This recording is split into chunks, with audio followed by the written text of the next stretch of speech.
Today's topic is digital evangelism for churches and meeting the needs of God's children in the digital space. Social media is a vital tool for accomplishing the mission of the church in the 21st century. My purpose is to empower and equip you for using technology to effectively communicate your message and meet the needs of your members and community in a relevant way. I feel that we each have an obligation to be social media ambassadors for the gospel within our sphere of digital influence.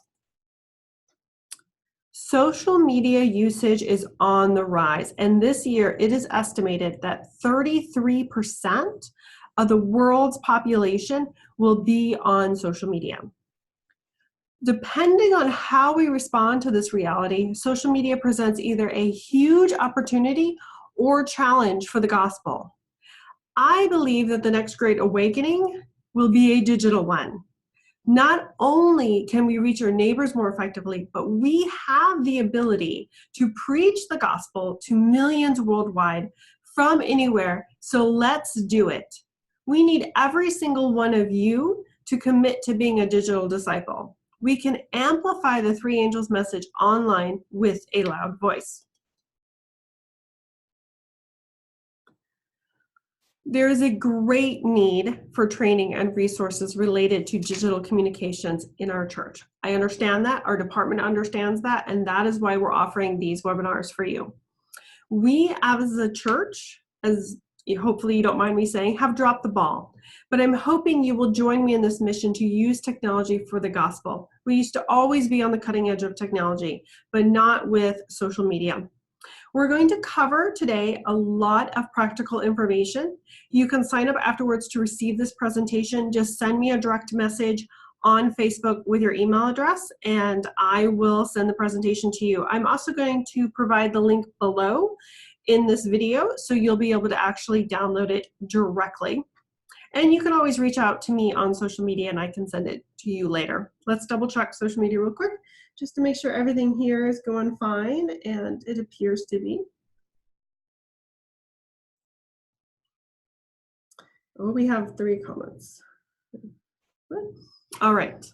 So if you don't mind me toggling back and forth, I'm going to answer questions at the end of the presentation just because it's a little bit simpler for me to manage. Hopefully over time I'll get better at this.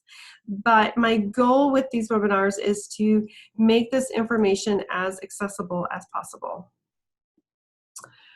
So our department, Social Media and Big Data, is here to help you determine your goals and dreams. Build the foundations of a digital strategy around these objectives, help you create an integrative communication strategy that works together across traditional and digital promotions, to help you train your team and church leaders to embrace these technologies, help you cultivate an atmosphere of creativity, innovation, and passion for our shared mission, to help guide you on a path to building meaningful connections with members online, and ultimately help you measure and achieve success. Our website, sdadata.org, is jam-packed full of resources for you, and we add new resources almost weekly. And if there's something that you want to see, you're always free to message us and give us topic ideas. We try to accommodate them as much as possible. So as leaders, some of you could be church leaders, some of you could be conference leaders, you could be ministry leaders. Here are some of the things that you can do starting today. You can include digital strategies in your short and long-term visions and goals. You can dedicate funds for social media promotions. You can dedicate time for training you and your staff. You can identify staff who can take on social media as part of their job duties. Now, this might mean taking something off their plate. This means prioritizing it, helping your employee decide, to when to focus on social media and when to put it first, versus maybe some other techniques that aren't as effective for your audience. Invest in young people. Give them space to utilize their skills in this area for the church. They're naturals at social media. Take advantage of all of our free resources. classes, and case studies on sdadata.org. The church, your church, can no longer go without a digital strategy. The stakes of the gospel are too high. We must learn to be just as effective as secular organizations at using digital media for communication and community building. And strategic planning is just simply being intentional about how we use these technologies. You want to start with a social media audit. And what this involves is evaluating your accounts and platforms, making sure you're using the right ones for your audience and mission, and looking for opportunities for consolidation. Oftentimes, less is more.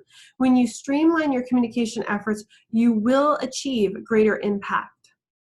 Look at your data to determine who you are reaching, the effectiveness of strategy, and areas for best practice implementation. You can find information about all of this on our website. Look also for issues with your foundation and your current strategy. Start thinking about your social media goals, your target audiences, and key metrics. How are you going to evaluate success? Define your purpose for being on social media and frame your strategy accordingly. Many churches fall into the trap of reactive digital communications versus proactive. Reshape your strategy so that you are ahead of the curve. Redeveloping your department and or your strategy takes a lot of behind the scenes homework. So involve people in your team, on your board, whoever you have to work with throughout the process so they can share in ownership. This is really important also when it comes to just even choosing your name on social media as part of your branding. And this graph that you'll see here just kind of gives you the spectrum of how you can position yourself online, whether it's marketing, which we can understand as evangelism, or more corporate communications, which is internal communications. Now, branding is simply the process of revealing the most complete picture of an organization to its audience through perception, experience, and essence. Brands are communicated, not just created. A brand is based entirely on a person's experience with an organization. Now, this is important. Your brand strategy and your digital strategy should work together and are part of your overall grand communication strategy that includes traditional and means of outreach and experience. Across all your channels, all your communication streams, establish brand consistency and make sure all your profiles look the same. They have the same name, they have the same message, they have the same bio, visual aspects and design. This helps, people to find you, but also creates consistency. And later we'll talk about this concept of the rule of 7, where you really have to work harder these days to create that impression that's going to stick with your audience. And so we can do that through consistency. Social media is ultimately an extension of your church brand and voice online. Your brand is how your church is perceived. Strong digital brands create connection and take a comprehensive approach to the member experience. Treat your members online as if you're talking to them face to face. Their online interactions with you should make them want to experience your faith and mission in person. When they come for that on-site experience, ultimately, it should be a continuation of the positive relationship you have built with them. And this applies in reverse. How your online followers perceive your ministry influences not only their perception of the Adventist church corporately, but God. And you haven't put any effort into creating or managing your brand. But even if you haven't put any effort into your brand, in the absence of your story, people will fill in the blanks themselves. So your digital voice is an opportunity not only to tell your story and brand yourself, but it's your opportunity for your followers to see Christ's love demonstrated in their lives when we do this well. Now, your brand, when you're thinking about your brand and that member or audience experience, you want to think about all your touch points and make sure that they're telling a consistent story. This is a graph you can look at later and think about all the different touch points of your ministry or your church and how those are working together, or if there's any kind of discontinuity there. One of the biggest problems I see with ministries using social media is that they have no clear objectives or purpose. You must determine your purpose and shape your online communications accordingly. This auditing process should help you evaluate your communication and should lead you to rebranding. Define your communication purpose, which could be, for example, to advance the gospel and influence your community. This chart that's up on the screen right now is just, different ways that you can achieve your purpose. So take a look at that and, see how that can work for your church or ministry. Now, once you have a purpose, you can set goals. Determine what you are trying to achieve and then come up with a strategy and a budget. Your goals may include to develop digital disciples or reach target groups within your community or serve certain members of your community. It could be just simply to communicate your core values or define why you're unique. Even set expectations for what people should expect when they come to your church or organization. And when you do this, it actually helps create clarity and focus for your team, which helps them be more effective as well. Next, you want to develop your identity across all your platforms and channels as part of your overall brand. Social media does not work in a silo. It should be integrated into your broader communications, both digital and print. Now, before you even write a single post, it's important to know who you are writing for. You want to consider location. Is it very local? Is it regional? Is it international? The age group you're speaking to, gender, race, language, interest, or are you speaking to a specific need or mindset? So once you decide your target audience, you can then investigate them further through surveys and interviews to learn more about their needs, interests, and perceptions. You can create personas. Persona is just simply a fictional character that communicates the primary characteristics of a group or segment of your audience and takes into consideration their needs, demographics, motivations, and environments. The best personas are often created by simply getting out there and talking to your audience, but social media insights and Google Analytics can also prove very useful. All personas do is they give a human face to a collection of information and data, and they allow you to classify groups for different social media campaigns. Then, armed with this knowledge, you may end up writing different posts on the same topic, but geared towards different audiences and targeted towards different audiences, but better communicated to them. Now, to reach your target audience, you must go where they spend their time online and use the language they use. So determine where your target audience is. Here is just a few quick guidelines that you can study later that kind of tell you the general demographics for each of the different social media platforms. But if you're just trying to better reach your own congregation, you can conduct a survey and find out what platforms they use. I will say that just about everyone is on Facebook, so it's a really good starting platform. It's very easy to become overwhelmed by all the possibilities. So to avoid that, start with just a few platforms that make sense for your ministry, your available human resources, and your goals. I run into organizations all the time that say, oh, I've signed up for every social media channel possible, but I'm not getting the results I want. Well, part of the problem is they've actually spread themselves too thin. It's better to focus and streamline your efforts and do really well at one thing. It's the same thing with audiences. Choose an audience, because you can't, if you try to reach everyone all the time, you'll end up reaching no one. It's the same with platforms. Choose a few that work for your target audience and really focus on them. Remember this concept of the rule of 7, which states that a person needs to be exposed to a message at least 7 times before they take action.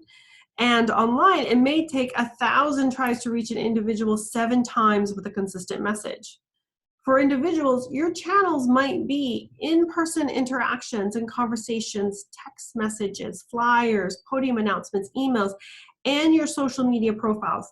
Combined, these are your personal brand. Think about how to leverage them to reflect Christ and to draw people to the gospel, and communicate your messages clearly and succinctly across all these different channel opportunities. Now, it is estimated that the average adult is now exposed to over 3,000 marketing messages a day. Therefore, we need to develop a multi-channel, multi-platform strategy to cut through the clutter. You'll never hear me say that traditional media is dead. Social media is just a way to amplify what we're doing, and I think it's increasingly growing. It's growing to be an increasingly important aspect of that. So in our next section, we're going to talk about content strategy. I'm just going to check out social media real quick just to make sure it's going well over here. Yes, it does. It appears to be still working, so that's good.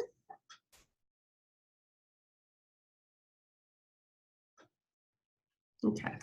We have a lot of visitors. Thank you, Jason, for watching. And there's Edwin and Sam and Dennis and Melissa. Thank you for tuning in. And guys, please share this video. If you have other team members that you think would benefit from this, please go ahead and share, forward it to your friends.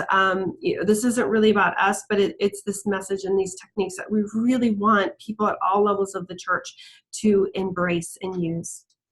All right, so continuing on. For your content strategy, the first thing you want to do is to know your voice. Speak to your mission and to your audience. That is your voice. Everything you say in your posts should sound like your brand and reflect the image you wish to portray. You also want to create a pattern of frequency so people consistently see your content and they know when to expect it. You can provide a diversity of content to keep it interesting and mix it up. Post, content that your audience responds to.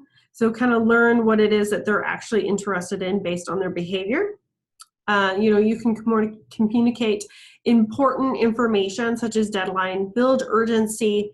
But one of the important things I want you to remember is just to be human and authentic. Right now, there's a big pushback against sort of, everything polished and pretty and perfect. People want to connect with real people online. So be transparent, be authentic, be human, invite engagement. It's all about starting that conversation, and that's how you build the relationships. Now, one thing you may or may not know about is this idea of Facebook Zero.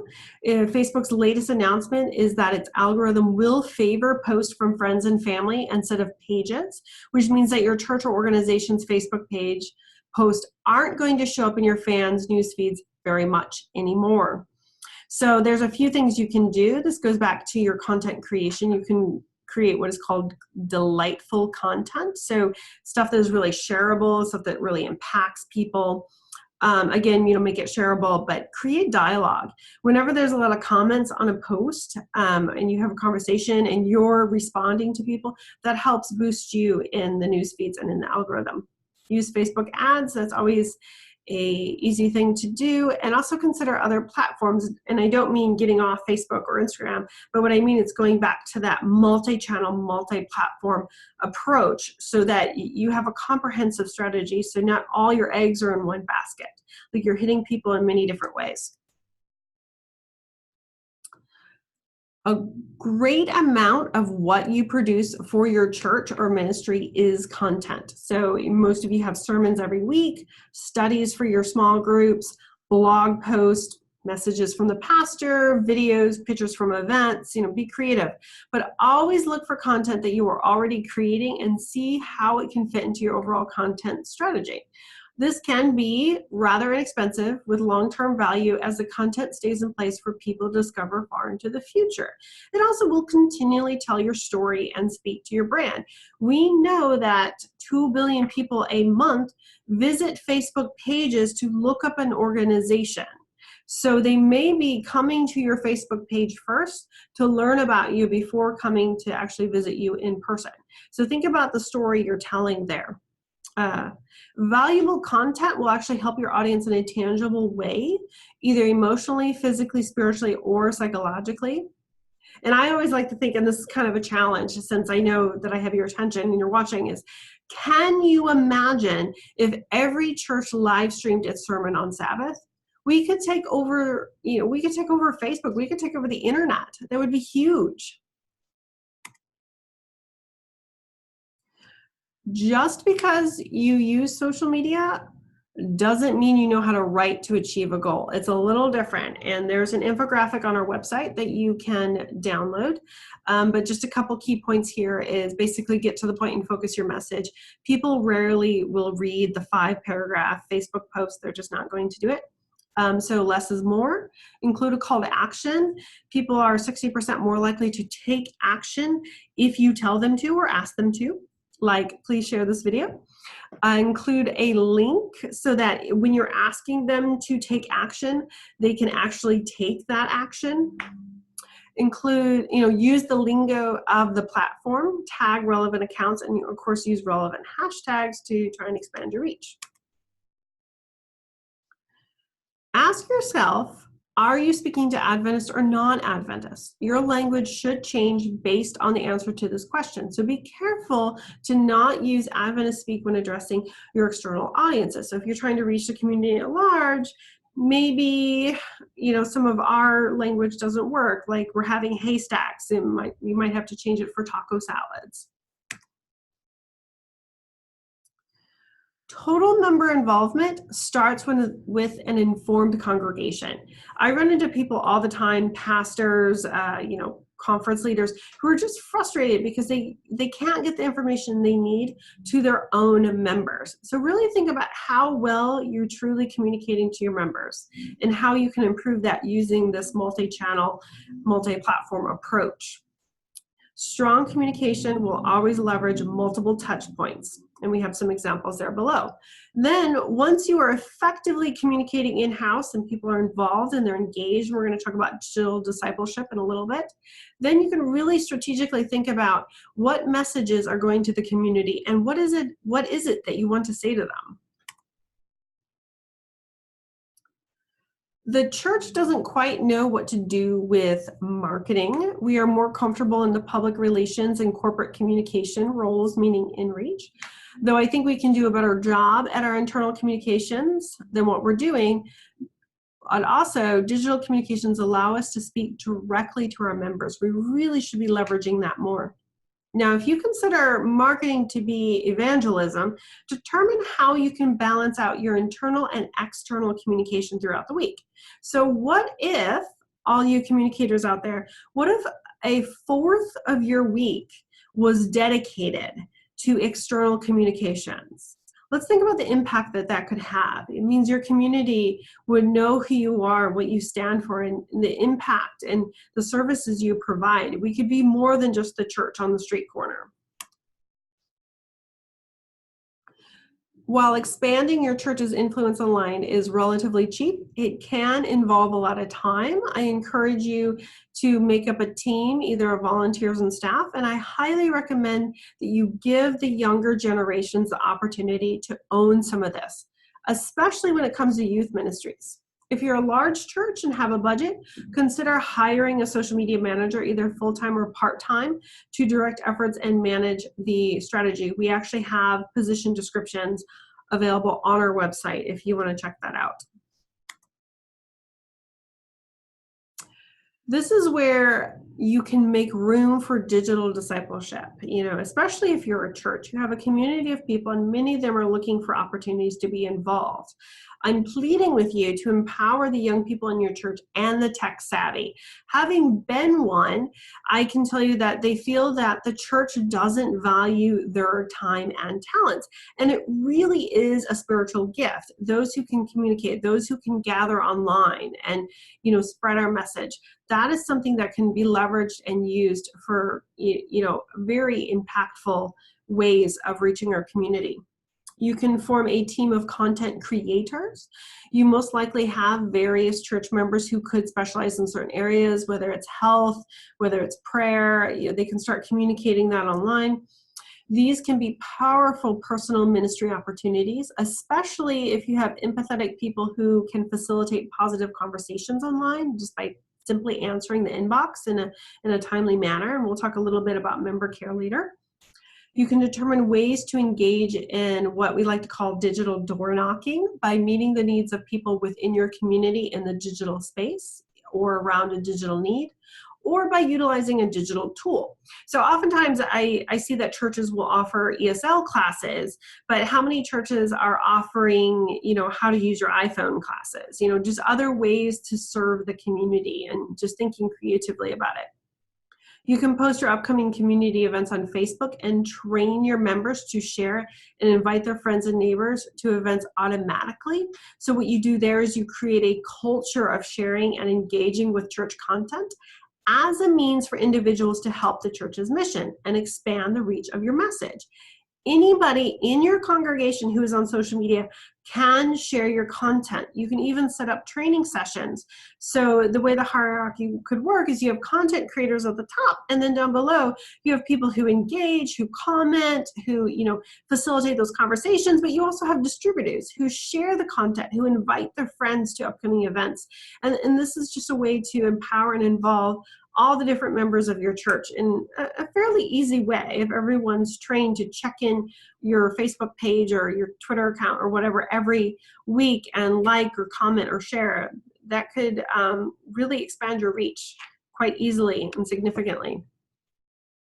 As leaders in the church, whether you're an elder, whether you're a communicator, or if you're a ministry and you're like the president or the communications director, you can be your own social media ambassador, and you can set the example for your members, for your staff, and for your congregation. You each probably have a network of followers, so do your staff and volunteers. You can use that as a platform to talk about how God is moving in your life. You can invite people to your events. People trust a referral from a friend over a brand. And so if your friend is telling you, hey, check out this event, you're more likely to click on it. Tell them about what you're doing. Most people trust you, hopefully, if you're doing social media right. So be the human face behind your ministry or a cause. If you can Instagram your lunch, you can do this. Most of you are not working in a silo, so find ways to include and involve your team in your strategy. If you're curious about best practices for use of personal social media, you can download our NAD social media guidelines that are also found on our website. The link is in the slide. Here's just some additional tips for you. Keep these guidelines in mind when choosing images for your social media, your content, but also for any ads you may be placing. Oftentimes I see these old, dated, pixelated images from the 70s, and they just don't really speak to audiences nowadays. Keep everything you post visual. Less text is actually more. You want high quality. You can either take the images yourself or use stock images. We actually have resources on our website where you can actually find a lot of free or low cost image resources such as Canva. You want to choose images that invoke an emotional response or tell a story. People are also attracted to bright colors and group shots. This is just basic psychology 101. We want connection, and so they actually did a massive study on, I think it was eharmony.com, and they found that profile pics for the dating websites that actually had group shots were more likely to get clicked on, even though the person clicking on the photo probably didn't know which person was in the photo who belonged to the profile. So it was really about that group connection and that connecting with other people and the fact that we're social by nature. So you also want to keep a consistent look, brand, and color palette. Be creative, use contrast, and keep it simple. Social media is not only like a conversation, but it should be viewed like a social gathering. So you don't want to come on too strong with telling people constantly take action. Most of your emphasis should be on that engagement and that content marketing. It should be telling your story. And then 20% are the harder messages like donate or, come to this event or purchase a ticket, something like that. And a good example of this is just socially, you wouldn't hard sell your friends at a get together on your business, but you might talk about your goals, your ambitions, and share your general excitement about what you have planned or why it's important, or if you're trying to get funding together for a mission trip. The same is true for social media. You want to be authentic, transparent, and human.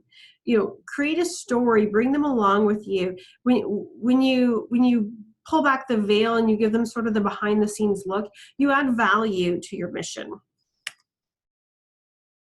Get organized. This is really important, and you can download this template and adapt it to your needs also on our website. I tend to use Google Docs so I can share my planning documents with my team members. This is a template for just a general content calendar. I highly also recommend that you schedule posts where possible in advance. It actually allows you to be more flexible, and you can kind of walk away and focus on other things instead of always trying to keep your social media up to date. Now, when you initially revamp your social media, the changes in your post engagement should show immediate and positive results. But over time, things may plateau or even dip during the holidays. You'll learn to see patterns over time, but keep pressing forward. Oftentimes, social media efforts fail simply because people give up too early. So keep posting, keep interacting, keep adapting. Always try new things. The thing about my job is it changes weekly. Like, I constantly have to be changing what I'm doing and adapting and experimenting. And so that's just part of the nature of it. One thing to keep in mind is that Facebook is ultimately a business and it needs to make money. I mentioned Facebook Zero before, and so it used to be understood that about 10 or 20% of your fan base will actually see your post in their news feeds. I haven't seen the latest number. I keep searching and finding different results, but my guess is it's probably less than 10% now. So just investing a small amount of money can go a long ways. But, a lot of people ask me, how much does it cost to promote online? Well, it depends, which kind of seems like a non-answer. But the beauty of social media ads is that it depends on what you can spend. Social media works very well for small budgets and nonprofits, and a little can go a long way, but it's important to spend a little. As your confidence grows and your familiarity with reaching your target audiences grow, you can increase your budget as needed. Ultimately, your budget depends on the size of your goals and your purpose. A small local ministry may only need to spend about $300 a year, whereas a nationwide campaign would need about $3,000 to create impact within a targeted audience. What you can do is you can go through our course PowerPoints online for our Beyond the Basics Advanced course and start with a small ad budget with a clear objectives. This way you can learn and maximize your results as you grow. Now, our last section is on something that I have personally become very passionate about, and that is member care. Because nowadays, simply having a social media presence is not enough. Your audience expects a response when they engage with you online, often within a few hours. Every opportunity that we have to connect is an opportunity to advance the kingdom of God. So let's not waste our digital influence. Social media provides a unique opportunity for long-term member care that can serve to enhance the relationships you cultivate with your members as well as the community your ministry serves. We know that every year, millions of people are literally Googling for God, asking if God is real and what happens when we die. Why is there suffering? This is a real need that the church can fulfill. Not everyone is ready to come to church. They may only be able to pour their hearts out online, as we see, because there's a certain level of anonymity.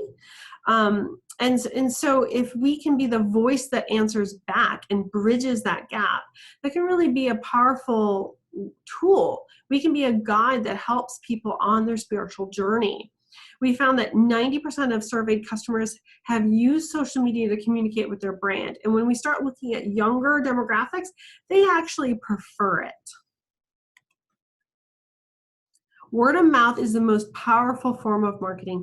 Your brand and member care strategy should create effective social media ambassadors. People should want to share your content. They should want to share about their experiences with you. This is important. As I said before, social media is no different than a conversation.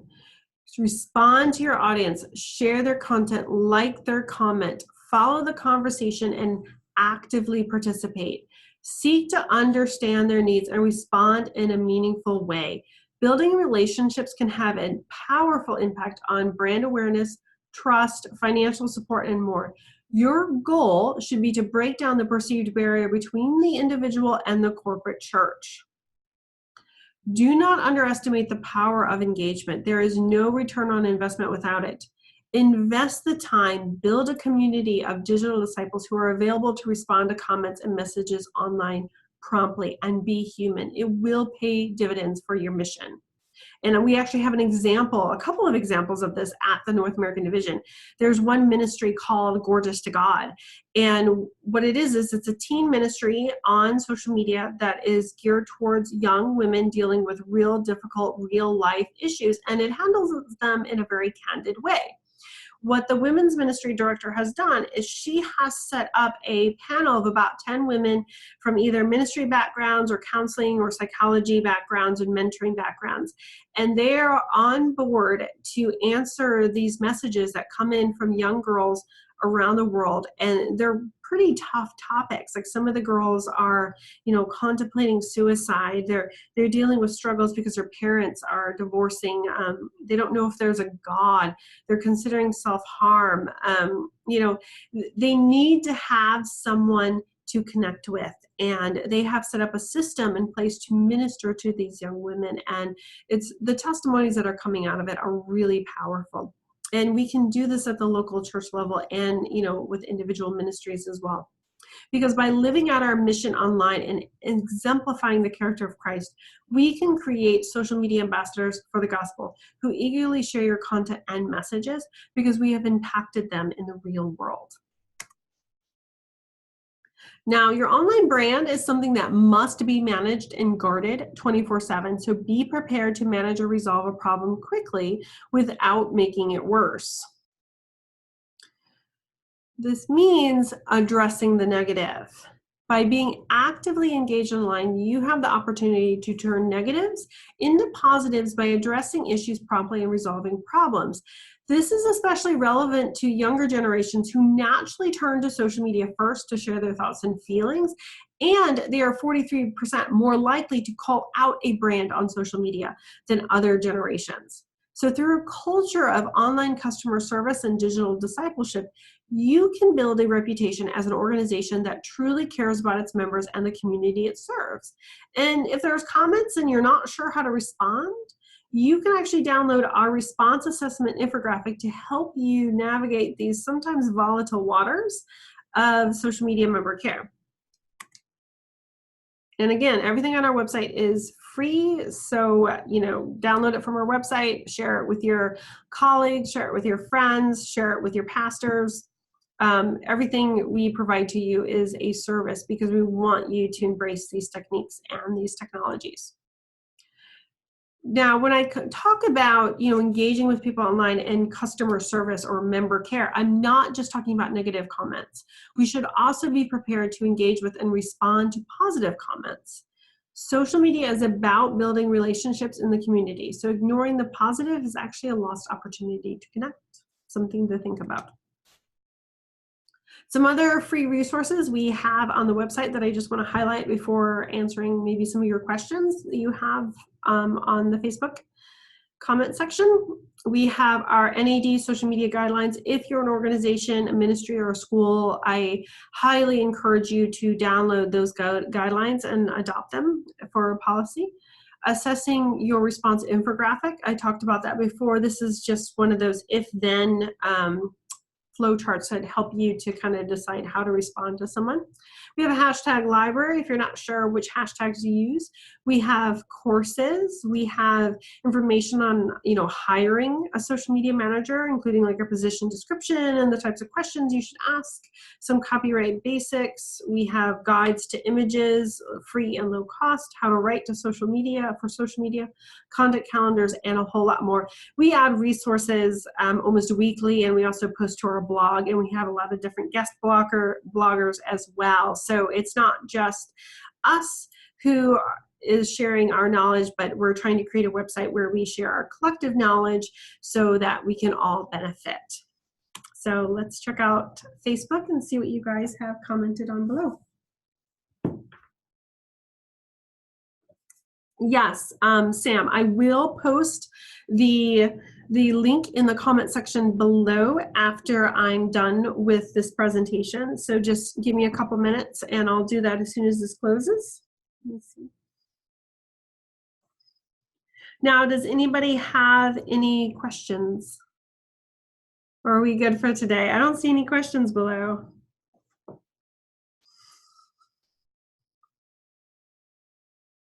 All right, well, I'll give you guys a couple minutes to maybe think about some questions. I will see if I can post the links, open up another web browser and post those links for you.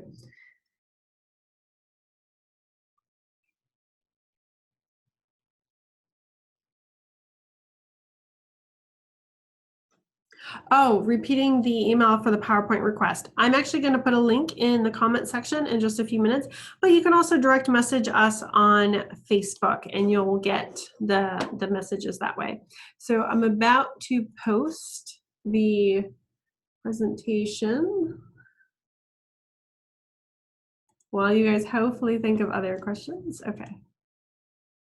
Copy link address and then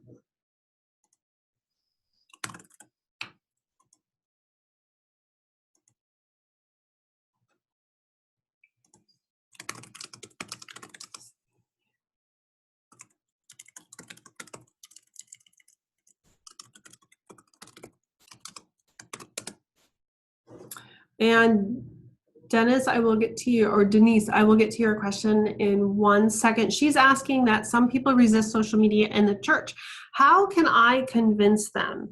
Well, we actually have a lot of case studies on our website, and so you can go there and you can find some information and some other stats and stuff. One of the things I actually spoke about this morning for another board was that at any given time in the US and Canada, about a quarter of people are in crisis. And crisis could be defined as, they've lost their job, they're going through divorce, there's an illness, there's a death in the family, or they're just feeling depressed. That amounts to about 80 million people in the US and Canada alone. Also, when we're talking about younger generations, we talk about how worried we are because they're leaving the church in such large amounts of time. But we also know that they spend at least 9 hours a day on social media. That's a lot of time. And, biblically, we understand that we have to go where the people are and speak their language to witness to them.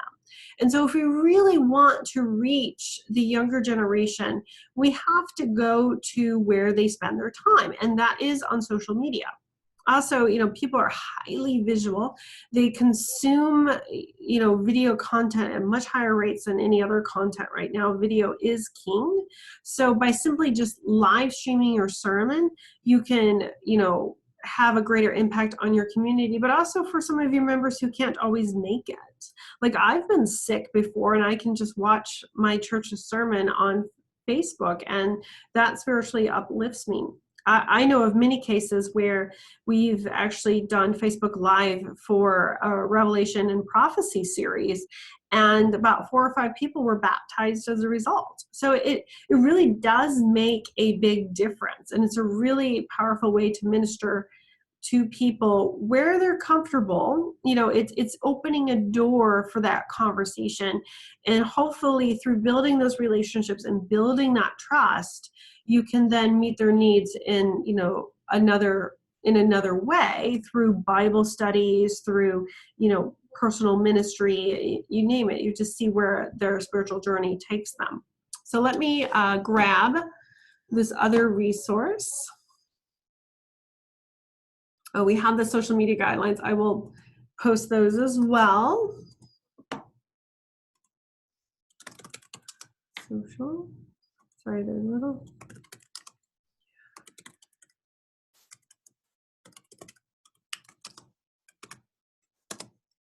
Okay, so we just posted the social media guidelines, and let me find the infographic for you.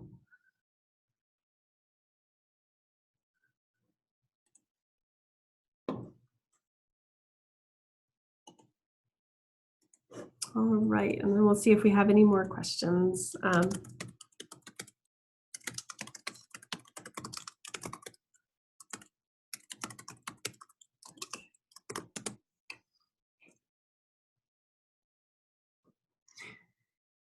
Sonia, I'm so glad you tuned in. And I yes, it is a lot of information, but I am more convinced than ever before that we need to just step out in faith and start trying these different technologies and these different ways of reaching people, because it really can change lives. We actually just posted the most recent Pathway to Health video. And through that Pathway to Health video, which is sort of a review of what happened in Phoenix, Arizona, one of the main characters actually heard about Pathway to Health because of the ads and the campaigns that were running on Facebook. And we actually found that Facebook alone was a huge driver in bringing people to get those services for free at the convention center.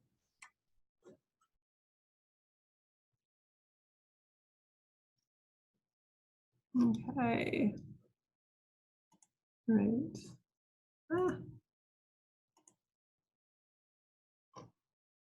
Oh no, I have so many comments. It's starting to hide them. Let me see if I can find. Okay. So Pastor LaCourse is asking, what would be the best social media to reach younger generation, Snapchat or WhatsApp or other? Well, to answer that, I would also want to know where they are, like their actual physical geographical location, because WhatsApp is huge everywhere in the world except not really in North America. Snapchat is, of course, huge in North America. It's a great way to reach younger audiences, and we're actually experimenting with some youth social media ambassadors who are creating Snapchat stories geared towards this demographic. So I think if you can use WhatsApp, if you can use Snapchat, both of those could be really effective. If you're in the United States or Canada, I would probably start with Snapchat, and you can actually, again, take that multi-channel, multi-platform approach where you post on Snapchat, you download your story, but you also upload it to your Facebook page, tell people to follow you on Snapchat, and you could also, if they're short, you can also upload them to Instagram as well. Any info? So Mike is asking about any info about Bible studies through phone conferences. No, I don't have any, but I've actually heard, going back to WhatsApp and some of these other, chat platforms that can also be used as a phone, they've actually had some really great success outside of the United States where people are sending prayers. Like there's one gentleman who has just a massive WhatsApp group where he does Bible studies, and he posts, thoughts about prophecy and stuff like that to a large group that has joined him on WhatsApp. So, the part of what we're doing here at Social Media and Big Data for the North American Division is we're just trying to start a conversation and encourage people to try out these different technologies. We know different things work in different parts of the world, and I just want you guys to be creative and try it. And then if you have a success, or even if you have a failure, I want to hear about it. I want you to tell me about your experiences and what is working and what is not working and what you've learned, because our website is acting as a portal of information. So we've existed now for about 1.5 years. There's a lot of content up there, but we're going to continue growing. And one of our focuses for this year is actually content that's more church specific versus the high level content, because we know that there's a great need for just digital disciples at the local level, as well as the division level or the conference level or the union level.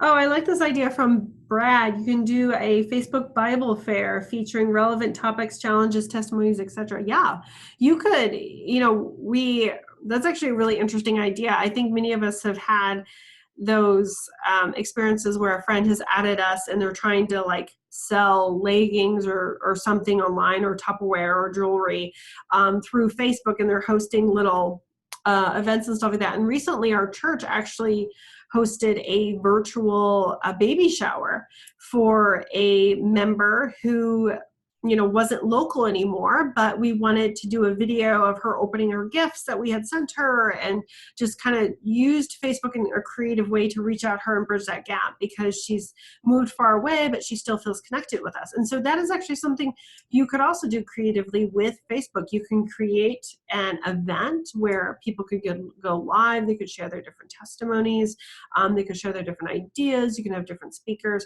There's a lot of opportunity here, and I think we've barely even begun to scratch the tip of the iceberg. Thank you, Leslie. I'm glad that you guys appreciate the support and education.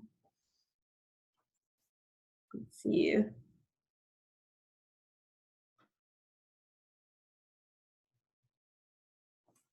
All right, so hopefully you guys got all of the content in the comment feed below.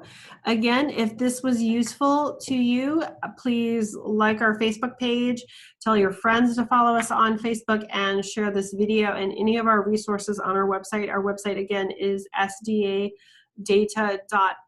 You can find us on Facebook, Instagram, and Twitter at Digital Evangelism.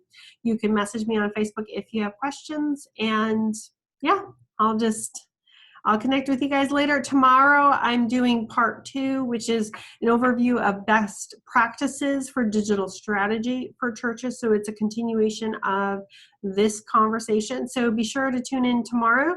If you're not watching live and you missed this live webinar, you can still comment below. I will respond to your questions either via direct message or right on the feed. So have a great day, everyone, and I will talk to you later.